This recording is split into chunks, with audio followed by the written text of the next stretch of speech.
네, 오늘 너희는 마음에 근심하지 말라. 우리 내용 분량이 좀 많기 때문에 우리 두 번으로 나눠서 오늘은 앞부분을 말씀 나누도록 하겠습니다. 시대소망제 73장입니다.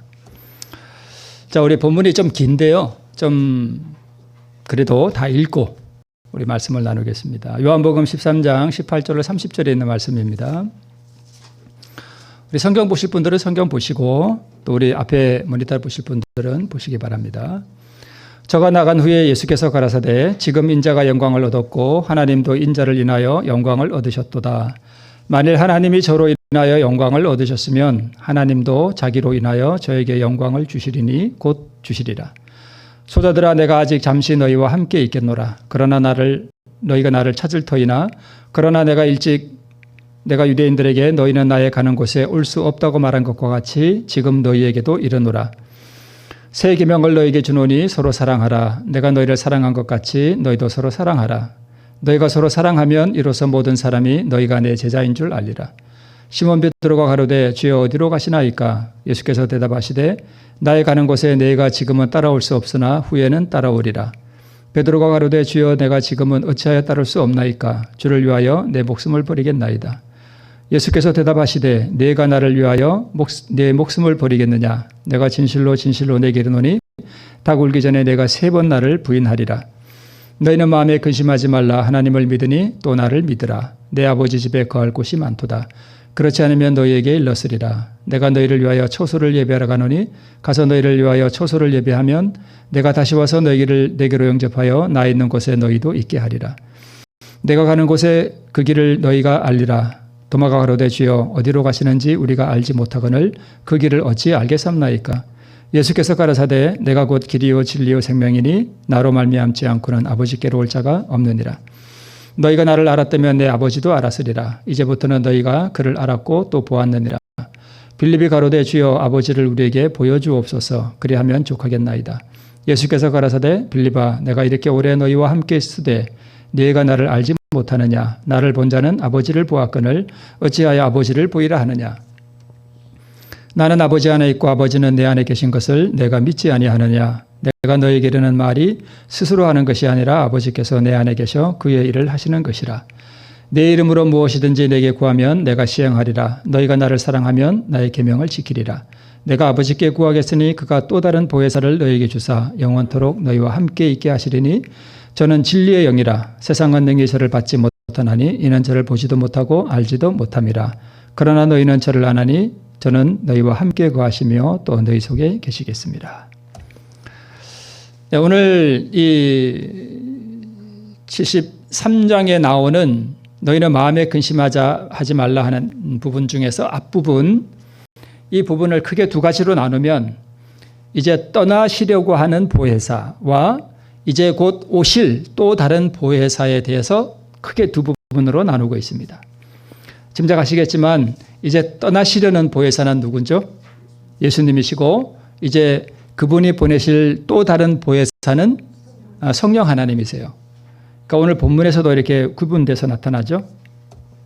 그래서 우리 떠나시려는 보혜사, 아버지께로 가실 보혜사는 곧 그리스도이시고 또 다른 보혜사, 우리에게 오실 보혜사, 그분은 바로 성령 하나님이십니다. 보혜사라는 말은 우리를 도우시는 분이라는 뜻이죠. 네. 자, 우리 먼저 우리 예수님께서 제자들의 시선을 땅에서 하늘로 이렇게 옮기시려고 하는 그러한 부분을 우리 언급하고 있는데 그 부분 중에서 그분이 이제 이 사명의 목적에 대해서 설명을 하셔요. 우리 시대소망에 그분이 땅에 오신 목적이 여러 가지가 있겠습니다만은 그 중에서 특별히 오늘 하나를 보면 그분이 당하는 굴욕 또 그분이 당하는 고통이 아버지를 뭐하게 한대요? 영화롭게 한대요. 그러면 예수님은 아버지를 영화롭게 하기 위해서 뭘 당해야만 했어요? 굴욕과 고통을 당해야 했습니다. 그러면 여러분, 우리도 예수님을 따라가야 되잖아요. 그럼 우리가 아버지를 어떻게 영광스럽게 할 수 있을까요? 네, 다 맞습니다. 오늘 여기에 의해서만 말씀드리면 우리도 뭘 당하면 돼요? 굴욕과 고통을 당하면 돼요. 그래서 누가 나를 이렇게 탁 이렇게 해서 내가 참 창피를 당하고 나를 공격할 때 그냥 뭐 하면 돼요? 당하면 돼 그냥. 예, 인내하고 온유함을 드러내면 그것이 뭐 아버지를 뭐하게 하는 거예요? 그게 아버지를 영화롭게 하는 거예요. 이거는 제 얘기가 아니라 시대소망에 그렇게 나와 있습니다. 이것이 예수님의 뭐래요? 기쁨이래요. 그러면 예수님은 굴욕과 이런 고통을 당할 때에 그분이 뭐 하셨다는 거예요? 기뻐하셨다는 거죠. 그분은 내가 굴욕을 당하고 내가 무시당하고 누가 나를 짓밟으면 그게 예수님에게는 뭐가 된대요? 기쁨이 된대요. 그럼 예수님이 우리 안에 거하시면 우리도 그렇게 될까요? 네, 그렇게 돼요. 근데 내가 공중 앞에서 정말 무시당하고 굴욕당할 때 기뻐하는 사람이 과연 몇이나 될까요? 이 복음의 비밀을 알아야 우리가 기뻐할 수 있어요. 그래서 너희가는 범사에 감사하고 기뻐하라는 것이 바로 그런 의미입니다. 언제나 이것을 예수님은 염두에 두고 사셨다는 거예요. 어떻게 하면 아버지를 영화롭게 할 수 있을까? 그럼 아버지를 영화롭게 하려면 내가 말할 수 없는 굴욕을 당하고 그리고 내가 고통당할수록 그리고 그 가운데서 내가 온유함을 드러낼수록 우리 아버지를 영화롭게 하니까 예수님은 늘 그걸 염두에 두고 사셨다는 거예요. 그래서 누가 자기를 굴욕 주고 그러면 예수님은 왜 기뻐하셨어요? 아버지를 영화롭게 하니까. 그게 아버지에게 기쁨이 되니까. 나도 기쁜 거예요. 네. 그래서 제자들의 생각이 이 점에 향하도록 예수님께서 하셨다는 거예요. 이 점에 향하도록 했다고 거기에 기록되어 있는 것을 보니까 예수님께서 그날 그 제자들에게 이것을 가르치셨던 것 같아. 뭘 염두에 두고 가르치셨는가 하면 바로 곧 그분이 당하실 십자가. 십자가는 굴욕이잖아요. 그 굴욕과 고통이잖아요. 그죠? 침뱉음 당하고 하는 이런 모든 것들이 그랬습니다. 그래서 예수님께서 오늘 본문 가운데 이렇게 말씀하셨습니다. 저가 나간 후에 저가는 누구예요? 유다죠. 유다가 나간 후에 예수께서 가라사대 인자가 지금 뭘 얻었대요? 영광을 얻었대요. 인자가 지금 영광을 얻었대요. 근데 언제 얻었대요? 지금. 왜 지금 얻었을까? 왜 지금 얻었을까? 인자가 영광을 얻었고 하나님도 인자를 인하여 뭘 얻으셨대요? 영광을 얻으셨대요. 그럼 좀 전에 굴욕과 고통을 당하는 것이 하나님을 뭐하게 한대요? 영화롭게 한대요. 그죠? 여기 예수님도 인정하셨죠? 지금 나도 영광을 얻었고 누구도 영광을 얻으셨대요? 하나님도 영광을 얻으셨대요. 근데 그게 언제냐 하면 저가 나간 후에 지금 얻었대요. 그러면 왜 그랬을까요? 한 제자로부터 뭘 당하는 거예요, 지금? 배신당하는 거예요. 우리도 만약에 우리가 이렇게 신앙생활 할 때 누구로부터 배신을 당할 때 우리가 어떤 생각이 들까요? 참 고통스럽겠죠, 그죠? 그러한 굴욕의 고통 가운데서 무한한 사랑과 인내와 자비의 품성을 예수님이 드러내셨어요. 그래서 자기 안에 있는 아버지의 그 품성, 그 영광을 예수님이 드러내셨습니다. 그래서 그 굴욕의 고통 가운데서의 사랑을 드러내는 것이 곧 뭐예요? 영광이에요. 그래서 베드로가 자신을 배신하고 나가고 자기를 팔아서 자기를 죽음에 넘기는 거잖아요. 그러니까 우리는 굴욕을 당하고 배신을 당해도 우리가 죽기까지는 안 하잖아요. 그죠? 그렇죠? 그런데 예수님은 그 배신이 곧 그분의 뭘 앗아가는 거예요? 생명을 앗아가는 거예요. 그러니까 지금 누군가 여기 배신을 해가지고 누군가 나를 죽일 수 있는 자리에 만약에 팔아넘긴다면 우리는 어떨 것 같아요? 죽자 사자 싸우겠죠. 안 죽으려고. 이게 보통 문제가 아니에요. 이 엄청난 굴욕과 이 배신 가운데서 예수님이 뭘 드러내셨는가 하면 무한한 사랑을 드러내신 거예요. 자기를 팔아서 죽음에 넘기는 그 제자를 많이 사랑하셨습니다. 이게 신의 성품이죠. 그래서 그를 배신했던 유다가 나가자 곧 예수님이 이 말씀을 하신 거예요. 내가 뭘 얻었다? 영광을 얻었다. 그리고 아버지도 뭘 얻으셨다? 영광을 얻으셨다. 누가 아버지께 영광을 돌려드린 거예요? 예수님이요. 그죠? 이게 바로 그 뜻입니다. 자, 그래서 우리는 존귀한 분의 영접을 받으면 우리는 영광입니다. 우리 뭐 대통령이 우리 집에 방문하면 영광이죠. 영광이죠. 이건 세상의 관점이고요. 근력의 경험 가운데서 온유함을 드러내면, 즉 나를 죽이면 이것은 하늘의 영광이 되는 것입니다. 반대죠. 자, 이제 다시 우리 예수님께서 이제 이별을 예고하셔서 제자들에게 내가 떠나간다. 이제 우리 뭐 해야 된다? 이별해야 된다. 이렇게 말씀을 했습니다.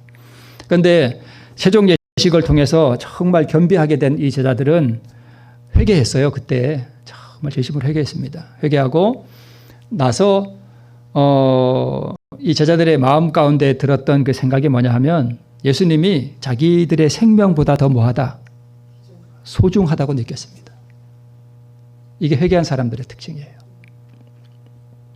예수님이 나보다 내 모든 것보다 누가 더 중요해요? 예수님이 더 소중해. 그래서 예수님을 진짜 사랑하게 됐다는 거죠. 네. 물론 베드로는 좀 이따 예수님 부인할 것이만. 그래서 우리가 예수님을 지금 정말 사랑하는 어떤 그런 느낌이 들잖아요. 절대 그 느낌을 신뢰하면 안 돼요.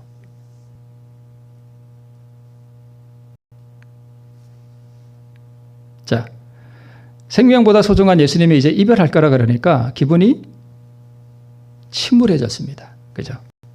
그래서 예수님께서 이 제자들의 눈을 어디로 향하게?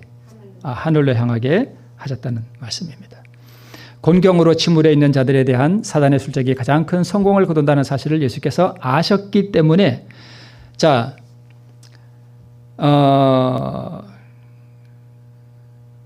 여러분 이걸 좀 아셔야 됩니다.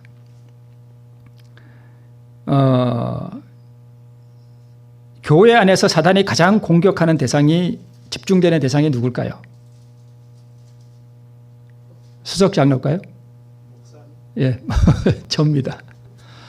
사단은 저를 공격하고자 해요. 제가 공격의 1순위 목표예요. 그래서 저를 개인적으로도 어렵게 하지만 교회 안에서 나는 모든 분란들은 결국은 누구를 향하게 될까요? 목회자를 향하는 거예요. 사단의 목적은 그거예요. 그래서 목회자를 뭐하게 만들어요? 침울하게 만들어요. 우울하게 만들고, 그러면 목회자가 이렇게 침울해지고 맥이 빠지면 그 교회는 심각하게 어려움에 빠집니다. 그래서 이 침울해지는 것이 영성을 엄청 빼앗아가요. 그래서 목회자뿐만 아니라 여러분도, 그래서 여러분 이 삶 속에서 당하는 이런 어려움이라든가 이런 것들을 빨리 주님께 드리고 하나님의 은혜 가운데서 그분의 주시는 그 사랑을 이렇게 받으면서 사는 것이 엄청 중요해요. 그래서 근심이 나를 이렇게 누르면, 근데 이 근심이라든가 이런 것들의 가장 큰 원인이 뭐냐 하면 결국은 자아 문제예요. 내가 나를 다 버리잖아요. 근심이 사라져요. 왜요? 내가 없으니까. 내가 살아있을 때 근심이 나요. 보세요. 예를 들어서 내가 재정적인 압박을 받는다. 너희는 마음에 근심하지 말라. 공중의 새들을 보라. 들의 백합화를 보라. 너희는 이것들보다 귀하지 아니하냐.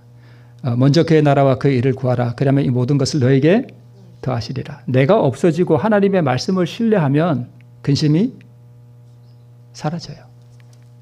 근심이 많이 온다는 얘기는 내가 살아있다는 뜻이에요. 그래서 가급적이면 침울해하지 않도록 할 필요가 있습니다. 그죠? 그래서 예수님은 이 침울해 있는 제자들의 눈을 어디로 향하게요? 하늘로 향하게 이렇게 하셨다는 것입니다. 그래서 이 말씀을 하신 거예요. 너는 마음에 뭐 하지 마라? 근심하지 마라. 이거는 제자들에게만 하신 말씀이 아니고 오늘 우리에게도 하시는 말씀이에요. 얘야, 근심하지 말아라. 하나님을 믿으니 또 나를 믿으라. 내 아버지 집에 거할 곳이 많도다.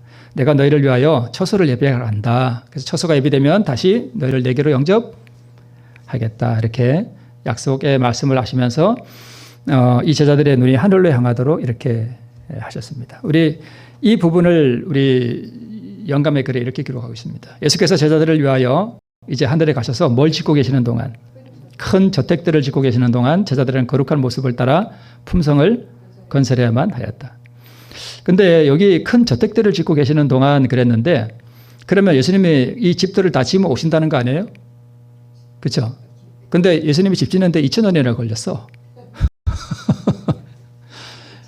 물론 저는 이 말씀을 문자 그대로 믿고자는 해요. 근데 예수님이 집 짓는데 뭐 어려우실까요? 진짜 예수님이 뭐 하시고자 한다면 1초도 안 걸려요. 예, 말씀으로 그냥 하시면 집들이 뭐 수백만 채 그냥 생겨요. 그죠? 네.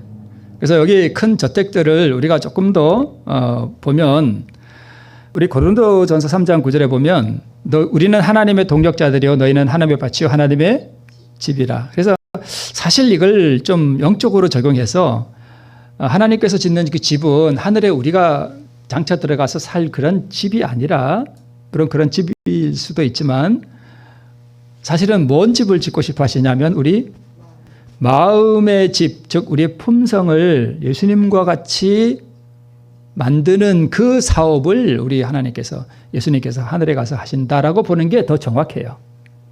그죠? 그래서 어떻게 우리가 지혜로운 건축자가 되어서 나를 잘 지을 거냐. 그래서 계속 이렇게 해서 말씀하셔요. 예수님이라는 터 위에 우리가 집을 짓는데, 집은 목조주택도 있고 콘크리트도 있고 다 그렇잖아요. 그런 것처럼 우리도 이 집을 짓는데 재료를 뭘 쓰느냐가 굉장히 중요해요. 물론 터도 중요하지만. 여기 금으로 짓는 사람도 있고요, 은으로 짓는 사람도 있고, 보석으로 짓는 사람도 있고, 나무로 짓는 사람도 있고, 풀로 짓는 사람도 있고, 지프로 짓는 사람도 있어요. 뭐를요? 우리 품성의 집이라는 것을 이렇게 나타내는데, 이제 다 지었어. 그러면 이 집을 뭐 해야 돼요? 시험해 봐야 됩니다. 공력이 어떠한가를 나타내기 위해서 시험한데, 이 시험이 뭐래요? 불로 한대요. 자, 풀이나 지프로 지었어요. 그럼 불이 한번 훅 지나가면 이 집이 어떻게 될까요?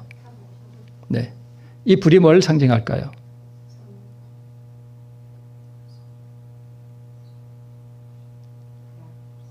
굴욕, 네. 고통 또는 유혹, 여러 가지로 올 수 있겠죠. 이 집을 잘못 지으면, 누가 나를 한번 이렇게 다 굴욕을 주면 잠을 못 자. 잠을 못 자. 그래서 싸워야 돼. 며칠 벼르다가. 그러다가 쓰러져. 그러다 교회 안 나오는 사람도 많아요. 그죠? 네, 신앙을 포기하고. 내가 뭐 이런 교회 다녀서 뭐 하겠나.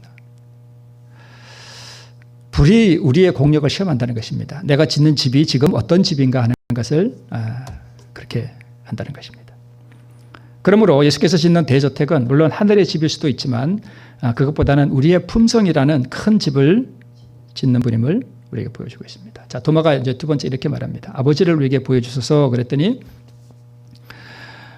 인성을 입으셨으나 그분이 여전히 신성을 가지신 하나님이시죠. 사업과 품성과 말씀 가운데서 아버지가 계속 드러났는데 이 제자들은 그 가운데서 누구를 못 보는 건가 하면 아버지를 못 봐요. 이를 깨닫지 못했습니다.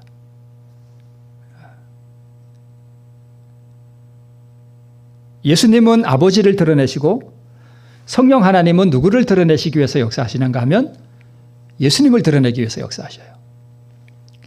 예수님은 아버지를 드러내기 위해서 오셨고, 성령 하나님은 예수님을 우리에게 보여주시고 예수님께로 우리를 이끌기 위해서 우리에게 오시는 분입니다. 자, 성육신의 목적 중 하나를 또 이렇게 말하고 있습니다. 무슨 목적으로 신성과 인성이 연합되었는가에 관하여 제자들이 이 이야기를 심히 예수님께서 갈망하셨대요. 우리도 하나님께 복종하면 완전한 그리스도의 인성을 가질 수 있다. 즉 예수님처럼 우리도 그 인성을 가지고 온전히 우리 하나님께 복종하고 순종할 수 있다는 것을 보여주시기 위해서. 그 다음에 신성과 인성이 연합되면 우리가 예수님보다 더 큰 일을 하겠다고 우리에게 보증해 주셨어요. 이 더 큰 일은 더 위대하거나 더 고귀한 일이라기보다는 우리의 사업이 예수님의 사업보다 더 확장되리라는 것을 의미해요. 우리 가운데는 마지막 때 늦진비 성령을 받고요. 진짜 병 고치는 이적, 놀라운 이적을 행할 사람들 우리 가운데 많이 있어요. 이런 이적이 일어나고 또 예수님이 복음 사업을 한 것보다 우리는 더 범위를 넓혀서 전 세계적으로 복음을 전하는 그런 일들을 우리에게 한다고 약속해 주신 것입니다. 그래서 이 사업의 성공의 비결은 예수의 이름으로 힘과 은혜를 구하는 데 달려 있다라고 말씀을 하셨습니다. 예수의 이름으로 뭘 얻어요? 힘과 은혜를 얻는 데 달려 있다. 우리가 기도할 때 왜 예수님의 이름으로 기도하죠? 예수님께서 그렇게 하라고 그랬으니까 우리가 예수님의 이름으로 기도하는 거예요. 물론 예수님의 이름으로 기도한다는 게 많은 의미를 우리가 가지고 있지만 여기 보면 맨 밑에 보면 내 이름으로 너희가 뭐하라? 아버지께 구하라 이렇게 말씀하셨습니다. 그러면 아버지께 구하는 것을 아버지께서 우리에게 주실 때 아버지는 그것을 누구의 이름으로 주시는가 하면 예수의 이름으로 우리에게 주신다는 것입니다. 그래서 어떤 분은 기도할 때 이래요. 공중 기도를 하는데 예수님 이렇게 기도를 시작해요. 물론 우리가 사적으로 그렇게 기도해도 잘못했다고 말하기는 그렇지만 우리가 진정으로 기도하는 분은 우리의 기도를 받으시는 분은 누구예요? 아버지 하나님이에요. 그 기도를 최종적으로 받으시고 응답해 주시는 분은 누구라고요? 아버지 하나님이에요. 그래서 기도를 받으시고 응답해 주시는 분은 아버지 하나님이시고 예수님은 우리의 기도를 아버지께 올려드리는 중보자이세요. 그래서 여러분 공중 기도를 할 때 제가 전에 있던 어떤 교회에서 자꾸 예수님하고 기도하길래 공중기도에서 그거 아니다. 공중기도할 때는 절대 예수님 부르지 마라. 아버지 하나님께 기도하는 거다. 그랬는데도 자꾸 예수님 해. 그 입이 붙었나 봐. 살다가 위급한 상황에 대해서 예수님 이게 잘못됐나요? 아니죠. 괜찮아요. 그러나 정식 기도, 공중 기도에서는 반드시 아버지 하나님께 기도를 올려야 됩니다. 그리고 가급적 우리 사적인 기도도 모두 아버지 하나님께 기도를 올리는 거예요. 그러면 우리의 기도를 받으면 우리의 그 회개와 찬양과 자복과 감사의 모든 기도가 아버지께로 올라가는데 그거를 예수님이 먼저 받으시는데 우리의 기도를 예수님이 아버지께 올려드리기에는 우리의 기도는 너무 더러워요. 왜요? 타락한 육체 가운데서 나왔기 때문에. 그래서 그분은 자신의 흠없는 의의 공로를 그 기도에 그분이 왜 향로를 가지시냐 하면 그 향로에 우리 기도를 담으시는데 자기의 그 피의 공로, 그 흠없는 의의 공로를 거기에 담으시는 거예요. 그래서 아버지께 올려드리는 거예요. 왜 예수님이 중보자이시냐 하면 우리의 기도가 아버지 하나님께 바로 올라갈 수가 절대 없어요. 너무 더러워서 아버지께서 그것을 절대 받으실 수가 없는 거예요. 그래서 우리의 기도에 그분의 흠없는 의의 공로를 첨부하셔서 그분이 그것을 아버지께 올려드리면 아버지는 우리의 기도를 보시는 것이 아니라 뭘 보는 거예요? 예수님의 그 피의 공로, 그 흠없는 그 의의 순결을 보시고 그 기도를 받으시는 거예요. 그래서 예수님이 중보자이세요. 그리고 우리가 기도할 때 우리의 기도를 힘있게 하고 우리의 기도를 만드시는 분은 성령 하나님이세요. 성령 하나님이 그래서 역사하지 않으시면 우리는 우리의 기도가 하늘로 올라가지도 않습니다. 여기에 그게 다 나와 있죠. 다 나와 있네요. 이게 붉은 글씨 보면 밑에 완전하신 자신의 아름답고 향기로운 향과 함께 이것을 하나님 앞에 뭐한대요? 바치는 거예요. 그래서 우리는 기도를 예수님께 하는 것이 아니라 아버지 하나님께 하는 것입니다. 그래서 자, 두 번째는 이제 성령 하나님에 대해서 우리에게 말씀하고 계셔요. 어느 때나 어느 곳에서나 모든 슬픔과 고통 중에서나 앞길이 캄캄하고 장래가 암담하게 보일 때에 또한 우리가 무기력하고 또 외로움을 느낄 때에 믿음의 기도의 응답으로서 누가 보내주신대요? 보혜사, 성령 하나님을 우리에게 보내주신다는 것입니다.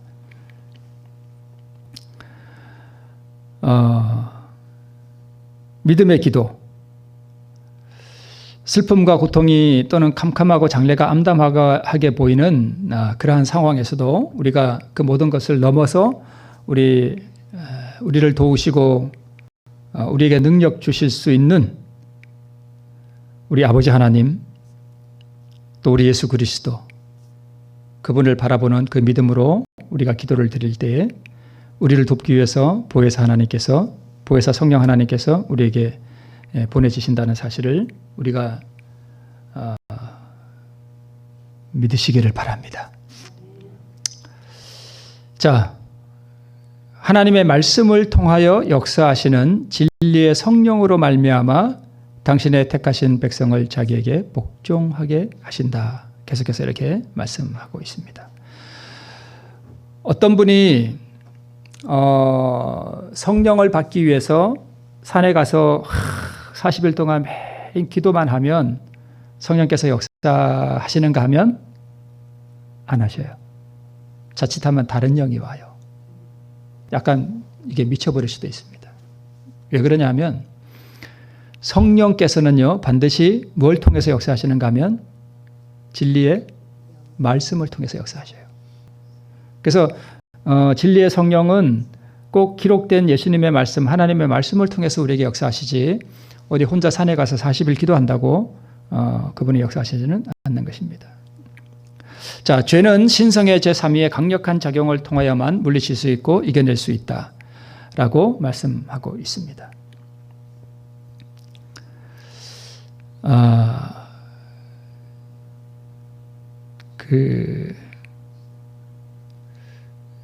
어떤 분은 성령 하나님을 안 보는 분들도 계셔요. 네? 네. 여기 증언의 말씀을 보면 성령 하나님을 신성의 제 3위라고 표현하고 계셔요. 네. 근데 성경이나 이렇게 성경을 읽어보면 성령 하나님이 안 나오고 아버지 하나님과 예수님만 마치 계신 것처럼 이렇게 표현된 부분이 있는데 우리 선지자는 우리에게 뭐라고 말씀하셨는가 하면 성령은 우리에게 오묘이고 신비다 그랬습니다. 우리 잘 몰라요, 성령 하나님에 대해서. 우리가 하늘에 가면 그분이 어떤 분인지 우리가 또 더 깊이 알게 될 것입니다. 그래서 성령이 아니면 우리는 회개조차도 할 수 있고 우리는 주님께로 나가는 그런 역사조차도 우리는 이룰 수 없습니다. 자, 우리 마지막으로 그러면 어떻게 우리가 성령의 선물을 받을 수 있느냐 하는 부분을 우리가 잠깐 한번 좀 보도록 하겠습니다. 어떤 부분은 설교를 통해서 또는 말씀을 통해서 성령에 관해서 우리가 많이 말하지만 아무런 유익을 얻지 못하는 경우가 참 많이 있는데 그 이유는 거룩한 능력의 지도와 제재를 받도록 영혼을 복종시키고자 하지 않기 때문에 그렇다는 것입니다. 그러니까 하나님의 말씀에 우리가 복종하고 거기에 우리의 자아를 굴복시키려고 하는 그 결심과 결단이 없기 때문에 그렇게 하고자 하는 의도가 없기 때문에 내 뜻을 펼치고 내 주장을 주장하고 싶은 그러한 욕망 때문에 성령께서 우리에게 역사하실 수가 없다는 거예요. 그래서 우리가 성령 하나님을 사용하는 것이 아니라 성령 하나님이 우리를 사용하셔야 되는데 자, 농부가 이 소를 이용해서 밭을 가려고 하는데 이 소가 농부를 사용하는 거예요? 농부가 소를 사용하는 거예요? 농부가 소를 사용하는 거죠. 그런데 많은 사람들이 성령을 자기가 사용하려고 한다는 거예요. 근데 농부가 소를 이렇게 밭을 가려고 하는데 소가 뭐 하는 동안만 농부가 소를 사용할 수 있는가 하면 농부가 의도하는 대로 복종하고자 하는 소를 통해서만 농부는 일을 할 수가 당연히 있죠. 그래서 소는 이런 거 전에 한번 말씀드렸죠, 제가. 그 소 그림을 제가 이렇게 바꿔는 거 한번 보여드리면서 소는 자기 주장이 절대 없습니다. 그죠? 자기 주장 절대 하지 않습니다. 이렇게 하는 거죠. 넘기고 이렇게 당기고 하면 다 그 농부가 하는 대로 다 순종하고 갑니다. 그게 그렇게 해야만 성령 하나님께서 우리에게 오실 수 있고 우리에게 죄를 이길 수 있는 능력도 주시고 힘도 주시고 또 우리를 예수님께로 데려갈 수 있는 그러한 힘이 또 능력이 된다는 것을 우리가 보여주는 것입니다. 네. 마지막 장면에 했습니다. 자, 오늘 두 부분 말씀드렸죠. 떠나지 오시려는 보혜사, 오시려는 보혜사, 우리 두 부분을 말씀하셨습니다. 예수님은 인성의 죄악 때문에 온 세상에 편만하게 계실 수가 없으셨어요. 그래서 오히려 온 세상에 두루 편만할 수 있는 성령님을 우리에게 보내주신다는 그 약속을 우리에게 보여주셨습니다. 오늘 주님께서는 떠나가시면서 오늘 우리에게도 무엇을 약속해 주셨는가 하면 성령 하나님을 우리에게 풍성하게 부어주실 것을 약속해 주셨습니다. 오늘 이 성령 하나님의 은혜와 역사를 통해서 또 우리도 제자들처럼 눈을 하늘로 들고 우리 영원한 하늘집을 바라보면서 우리 승리하시는 생애를 살아가시는 우리 모두 되시길 바라면서 말씀을 마치겠습니다.